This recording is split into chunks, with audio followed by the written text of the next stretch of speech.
ఎందుకని? వరసకు అత్తవి. ఇప్పుడు మామ లేడు, బావ లేడు, భర్తలు అందరూ పోయారు, ఇక వరసలేలా? నువ్వు ఆత్మీయ తల్లివి, నేను కుమార్తెనే. ఎందుకని? నీ కొడుకుని చేసుకున్నందుకు కాదు, నన్ను నీవు మోయాబీలో నుంచి, విగ్రహాల నుంచి నిజమైన దేవుళ్ళకి రక్షణలోకి నడిపించావు, నాకు సత్యంలో తీసుకొచ్చావు కాబట్టి నువ్వు నా తల్లివి.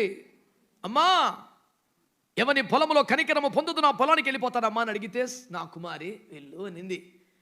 వెళితే ఇప్పుడు వినండి అమలారా, ఎవని పొలములో కనికరం అంటే ఏ సంఘంలో నాకు కృప దొరుకుద్దో. ఏ సంఘం అంటే ఎక్కడ? పెద్ద చర్చి ఉండాలి. మనం కొత్తగా రాగానే మనకి ఏదైనా మనల్ని ఎక్కడో దగ్గర అకామిడేట్ చేయాలి. స్టేజ్ మీద అట్లీస్ట్ చిన్న పాత్ర ఇవ్వాలి.